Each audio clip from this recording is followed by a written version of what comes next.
அனைவருக்கும் வணக்கம். திருக்கழுக்குன்றத்திலிருந்து கோபு கணேசன். இன்னைக்கு நம்ம பார்க்க போகிறது தேர்தல் முடிவுகள் எப்படி இருக்கும், யாருக்கு சாதகமாக இருக்கும் அப்படின்னு பார்க்கலாம். Election prediction. நடந்து முடிந்த தமிழக தேர்தல் முடிவுகள் யாருக்கு வெற்றி வாய்ப்பை தர வாய்ப்பு இருக்கிறது அப்படின்னு பார்க்கலாம். ஸோ எலெக்ஷன் முடிஞ்சு ஒரு 3 நாட்களுக்கு மேலே ஆகிவிட்டது. ஸோ அவர்களுடைய கணிப்புகளை வெளியிட்டு கொண்டிருக்கிறார்கள். அவர்கள் துறை சார்ந்த கணிப்புகளை வெளியிட்டு கொண்டிருக்கிறார்கள். நாமும் ஜோதிட ரீதியில் என்னுடைய கணிப்புகளை வெளியிட இருக்கிறேன். முதல்ல எலெக்ஷனில் தேர்தலில் பார்த்தீங்க அப்படின்னா வெற்றி பெறுவதற்கான வாய்ப்பு யாருக்கு உருவாகும் அப்படின்னா, கோச்சாரம் மற்றும் தசாபுத்தி சம்பந்தப்படும் பொழுது ஒருவர் வெற்றி பெறுகிறார். எலெக்ஷன் தேர்தல் நடைபெறக்கூடிய நாளில் யாருக்கு சாதகமான கிரக நிலைகள் அமைகிறதோ அவருக்கே வெற்றி வாய்ப்பு வருவதற்கான வாய்ப்பு இருக்கிறது. மேலும் தசாபுத்தி சம்பந்தப்படும் பொழுது அவருக்கு வெற்றி எளிதில் கிடைத்து விடுகிறது. முதல்ல எலெக்ஷன் நாளில் கிரக நிலைகள் எப்படி இருக்குன்றதை பார்க்கலாம். எலெக்ஷன் நாளில் கிரக நிலைகள் பார்த்திங்க அப்படின்னா, வியாழக்கிழமை நடைபெற்றுள்ளது. ஸோ அன்றைக்கி பார்த்திங்கன்னா கோச்சாரத்தில் சூரியன் உச்சமடைந்து இருக்கிறார். லக்கணத்தில் சூரியன், மேஷ லக்கணம்.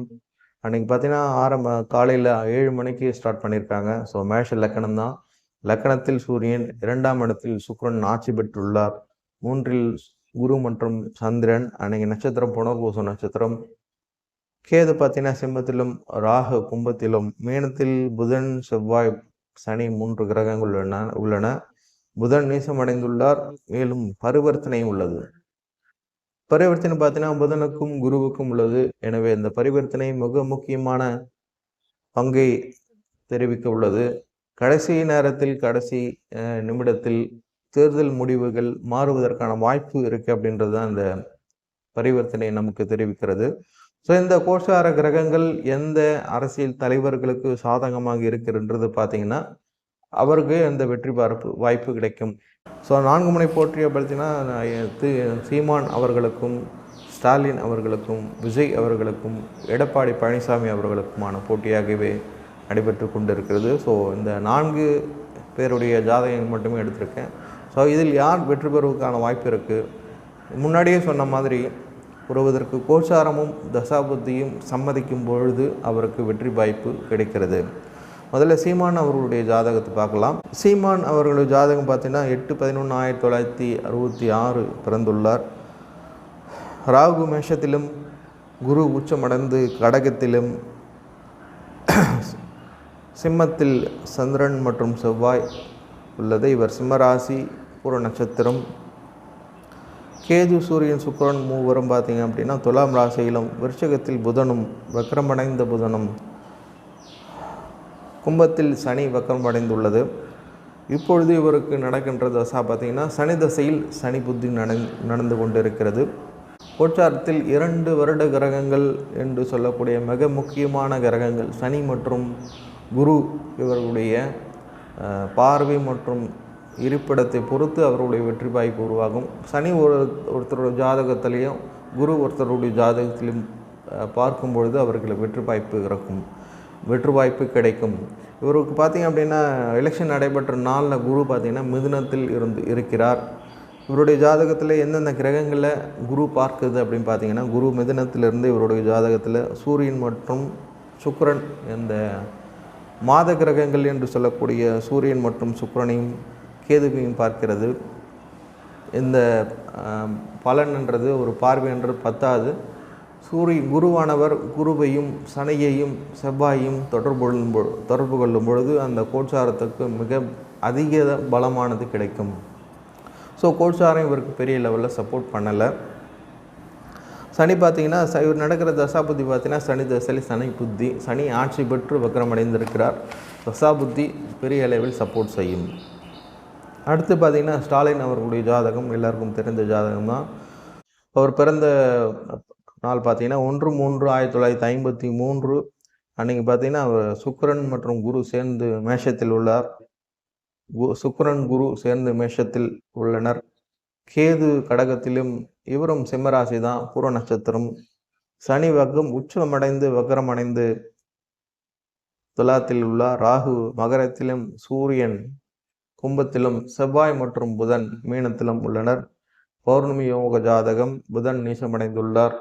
இவருக்கு பார்த்தீங்கன்னா கோச்சாரம் சப்போர்ட் பண்ணுதா அப்படின்னு பார்த்தீங்க அப்படின்னா, கோச்சாரம் பார்த்தீங்கன்னா கோச்சாரத்தில் குரு மிதுனத்தில் இருக்கார். மிதுனத்திலிருந்து இவருடைய ஒரு பிறப்பு கால ஜாதகத்தில் உள்ள சனியை பார்க்கிறார் மற்றும் சூரியனையும் பார்க்கிறார். மாதகரமான சூரியனை பார்க்கிறார், வருடகரமான சனியை பார்க்கிறார். குருவின் பார்வையில் குரு இல்லை அப்படின்னு எடுத்துக்கலாம். ஸோ ஒரு பாயிண்ட் எக்ஸ்ட்ரா இவருக்கு கோச்சார ரீதியில். அதே மாதிரி தசாபுத்தி பார்த்தீங்கன்னா சனி திசையிலே சந்திர புத்தி நடக்குது. சனி பார்த்தீங்கன்னா இருவரும் பாதகத்தில் உள்ளனர். சனி உச்சம் வக்ரம் அடைந்து துலாத்திலும், சந்திரன் சிம்மத்திலும் உள்ளது. ஸோ பாதகத்தில் இருக்கிறது அப்படின்னு எடுத்துக்கலாம். தசாபுத்தி ஓரளவுக்கு ஓகே. அடுத்து விஜய் அவர்களுடைய ஜாதகத்தில் பார்க்கலாம். விஜய் ஜாதகத்தில் பார்த்தீங்க அப்படின்னா சுக்கிரன் கேது ரிஷபத்திலும், மிதுனத்தில் சூரியன் சனி புதன். இதில் புதன் வக்ரம். இவர் பார்த்தீங்கன்னா கடகராசி பூச நட்சத்திரம். செவ்வாய் இவருக்கு நீசம். ராகு பார்த்தீங்கன்னா விருச்சகத்திலும், குரு கும்பத்திலும் உள்ளார். கோச்சார கிரகங்கள் இவருக்கு ஒரு பெரிய சப்போர்ட்டை பண்ணுதா அப்படின்னு பார்த்தீங்க அப்படின்னா, கோச்சார கிரகத்தில் குரு பார்த்தீங்கன்னா மிதன வீட்டில் இருக்கார். இவருக்கு மிதனத்திலே 3 கிரகம் இருக்கு. சூரியன், சனி மற்றும் புதன் இருக்கு. அது மட்டுமல்லாது குரு, கோச்சார குரு இவருடைய ஜாதகத்தில் உள்ள குருவை பார்வை செய்கிறது. ஸோ கோச்சார கிரகங்கள் மிக வலிமையான ஒத்துழைப்பை திரு விஜய் அவர்களுக்கு நல்குகின்றன என்று சொல்லலாம். ஸோ வருடக்கோள்கள் என்று சொல்லக்கூடிய குரு மற்றும் சனி இவர்களின் தொடர்பை கோச்சார குரு பெறுகிறது. கோச்சார குருவின் ஒத்துழைப்பை இவருடைய ஜாதகத்தில் உள்ள சனி மற்றும் குரு பெறுகின்றனர். எனவே கோச்சார ரீதியில் இவர் மிக வலுவான ஜாதகமாகவே தெரிகிறது. இவருக்கு நடக்கின்ற தசாபுத்தி பார்த்தீங்கன்னா சுக்கிர திசையில் சனி புத்தி. சுக்கிர திசையில் சனி புத்தி நடந்து கொண்டு இருக்கிறது. ஒருவர் சுக்கிர திசையில் பெரிய லெவலில் கலைத்துறையில் ஈடுபடும் பொழுது பெரிய லெவலில் பிரபலம் அடையலாம். மேலும் இவருக்கு சுக்கிரன் ஆட்சியாகவும் புதன் ஆட்சியாகவுமே உள்ளது. ரிஷபத்திலே சுக்கிரன் இருக்கின்றப்போ கலைத்துறை சார்ந்த விஷயங்களில் பெரிய லெவலில் வெற்றி பெறுவதற்கான மிக முக்கியமான காரணம் சுக்கிரன் ஆட்சி, புதன் ஆட்சி, சுக்கிர திசையை நடந்து கொண்டு இருப்பது தான். இப்பொழுது நடக்கின்ற சனி புத்தி மக்களிடையே பிரபலத்தை ஏற்படுத்துகின்றது. இப்போ இதுவரைக்கும் எலெக்ஷனில் இருக்கக்கூடிய 4 பேருடைய ஜாதகத்திலும் சனி தசாவாகவோ புத்தியாகவோ நடைபெற்று கொண்டிருக்கிறது என்பது கூடுதல் கருத்து. ஒருவர் சனி தசை அல்லது சனி புத்தி நடைபெறும் பொழுது அவருக்கு மக்களிடையே ஒரு பிரபலத்துவம் ஏற்படுத்தி கொடுத்து விடுகிறது. மேலும் மக்கள் சார்ந்த ஒரு டைரக்டாக பொதுமக்கள் கிட்ட போயிட்டு நம்ம அப்ரோச் பண்ணக்கூடிய விஷயங்கள் எல்லாம் வெற்றி வாய்ப்பு கிடைப்பதற்கான வாய்ப்பு இருக்கு. அடுத்தது பார்த்தீங்க அப்படின்னா எடப்பாடி பழனிசாமி அவர்களுடைய ஜாதகம். இந்த ஜாதகத்தில் பார்த்தீங்கன்னா சூரியன் மேஷத்தில் உச்சமடைந்துள்ளார். புதன் சுக்கிரன் ஆட்சி அடைந்து புதனும் சேர்ந்து ரிஷபத்தில் இருக்கிறார். குரு கேது சேர்க்கை மிதுனத்தில் ஏற்பட்டுள்ளது. இவரும் சிம்மராசி பூர்வ நட்சத்திரம் தான்.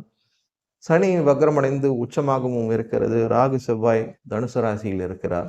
முதல்ல கோச்சார கிரகங்கள் இவருக்கு ஒத்துழைப்பை நல்குமா அப்படின்னு பார்த்தீங்கன்னா, கோச்சாரத்தில் குரு பார்த்தீங்கன்னா மிதுனத்தில் இருக்கார். இவருக்கு மிதுனத்திலே 2 கிரகம் இருக்கு. குருவும் இருக்கு, கேதுவும் இருக்கு. அங்கிருந்து சனியின் சனியை வக்ரமடைந்த சனியை பார்வையிடுகிறார். மேலும் செவ்வாயையும் பார்வையிடுகிறார். இவருக்கு பார்த்தீங்க அப்படின்னா கிட்டத்தட்ட ஒரு 2-3 வருடங்களுடைய தொடர்பு ஏற்படுத்தி கொண்டு இருக்கிறது குரு மிதுனத்திலிருந்து குருவின் மீதே பயணிக்கிறது. மேலும் சனியை பார்க்கிறது, மேலும் செவ்வாயையும் பார்க்கிறது, ராகு கேதுவையும் தொடர்பு படுத்தி கொண்டிருக்கிறது. 5 கிரகங்களின் தொடர்பை குரு பெற்றிருக்கிறது. எனவே கோச்சாரம் மிக மிக மிக வலுவாக இவருக்கு இருக்கிறது. கோச்சார கிரகங்களின் ஒத்துழைப்பு இவருக்கு அதிகமாக இருக்கிறது. ஏற்கனவே சொன்ன மாதிரி குரு சனி தொடர்பு யாருக்கு வலுக்கிறதோ அவர்கள் வெற்றி வாய்ப்பு அதிகமாக இருக்கும். இந்த 4 ஜாதகத்திலும் கோச்சார சனியின் தொடர்பு யாருக்குமே இல்லை. குரு தொடர்பு மட்டும்தான் இருக்கு. குரு தொடர்புல இவருக்கு எடப்பாடி பழனிசாமி அவர்களுக்கு அதிகமான கிரகங்கள் தொடர்பை ஏற்படுத்தி கொண்டு இருக்கின்றன அப்படின்றது தெரியுது. அது மட்டும் இல்லாத தசாபுத்தி பார்த்தீங்க அப்படின்னா சனி தசையில் சுக்கிர புத்தி நடந்து கொண்டு இருக்கிறது. ஏற்கனவே சொன்ன மாதிரி சனி தான் ஒருத்தருக்கு மக்களிடையே பெரிய பிரபலத்தை ஏற்படுத்தி கொடுக்கும். அப்படின்றப்போ கோச்சார கிரகங்கள் எல்லாவற்றையும் விட இவருக்கு மிகப்பெரிய அளவில் ஒத்துழைப்பை நல்கின்றன. எனவே என்னுடைய கணிப்பு, என்னுடைய முடிவு பார்த்தீங்க அப்படின்னா எடப்பாடி பழனிசாமி அவர்களுக்கே வெற்றி வாய்ப்பு அதிகமாக உள்ளது. இந்த எலெக்ஷனில் எடப்பாடி பழனிசாமி அவர்கள் வெற்றி பெற்று சிஎம் அதற்கான வாய்ப்பு நிறையவே இருக்குது. மேலும் பார்த்திங்க அப்படின்னா திரு விஜய் அவர்களுக்கும் இவர்களுக்கும் பார்த்திங்கன்னா கோச்சரகங்கள் ஒரு 10லேருந்து 20% தான் அதிகமாக இருக்குது. அப்படின்றப்போ 4 முனை போட்டி நடைபெறும்போது வெற்றி வெற்றி வித்தியாசம் பார்த்திங்கன்னா ரொம்ப கம்மியாக இருக்கும். இவருடைய எல்லாருடைய ஜாதிகத்தை பொறுத்தபடி எல்லா எம்எல்ஏ வெற்றி வாய்ப்பு எப்படி இருக்குன்னா ஒரு 1000 ஓட்டு 2000 ஓட்டு ஒரு 5000 ஓட்டு வரைக்கும் இந்த வித்தியாசத்தில் தான் வெற்றி பெறக்கூடிய வாய்ப்பு இருக்குது. என்னுடைய கணிப்பின்படி எடப்பாடி பழனிசாமி அவர்கள் வெற்றி பெற்று ஏடிஎம்கே இந்த ஆட்சியை அமைக்கும் என்பதை தெரிவித்துக் கொள்கிறேன். மீண்டும் அடுத்த பதிவில் சந்திப்போம். நன்றி, வணக்கம்.